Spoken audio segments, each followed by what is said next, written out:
रीति रिवाज, शादी के तीसरे दिन ही बीएड का इम्तिहान देने जाना था उसे। रात भर ठीक से सो भी नहीं पाई थी। किताब के पन्नों को पलटते हुए कब भोर हुई पता ही नहीं चला। हल्का उजाला हुआ तो सोना जगाने के लिए आ गई।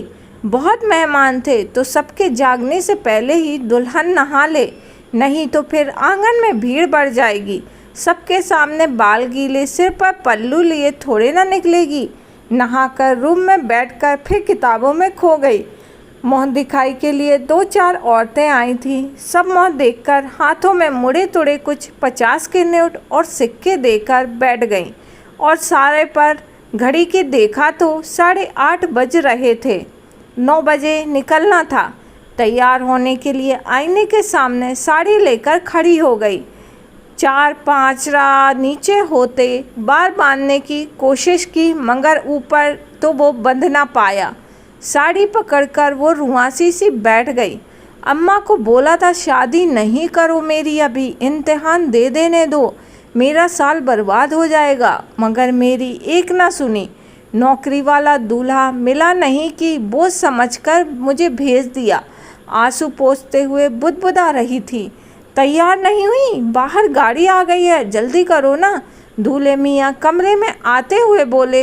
वो चुपचाप बिना कुछ बोले साड़ी लपेटने लगी। इतने में पीछे से सासू माँ कमरे में कुछ लेने आई। दुल्हन को यूँ साड़ी खड़ी देखकर माजरा समझ में आ गया। वो कमरे से बाहर आकर सोना को आवाज़ लगाकर कुछ लाने को बोली। सुनो बेटा, ये पहन कर जाओ परीक्षा देने, माथे पर ओढ़नी रख लेना। आज हमें कोई कुछ बोलेगा तो कल को तुम मास्टरनी बन जाओगी तो सबके मुंह बंद हो जाएंगे। अपनी बेटी वाला सूट सलवार बहू को देते हुए वो बोली। उसने भीगी नज़रों से सास को देखा। सासू माँ सिर पर हाथ फेरते हुए कमरे से निकल गईं। पीछे आईने में मुस्कुराते हुए दूल्हे मियाँ दुल्हन को देखने लगे। अब बताइए, ऐसे रीति रिवाज ही क्या जो हमारी बहू बेटियों को आगे ना बढ़ने दें?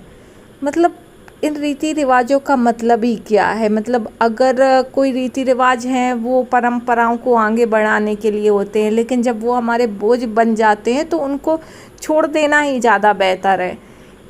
क्या है, रीति रिवाज उस टाइम पे बनाए गए थे, उस समय पे उन चीज़ों की ज़्यादा आवश्यकता थी, तो समय के अनुसार क्या अब वो चीज़ें, वो रीति रिवाज क्या इस समय के अनुसार चलाए जा सकते हैं?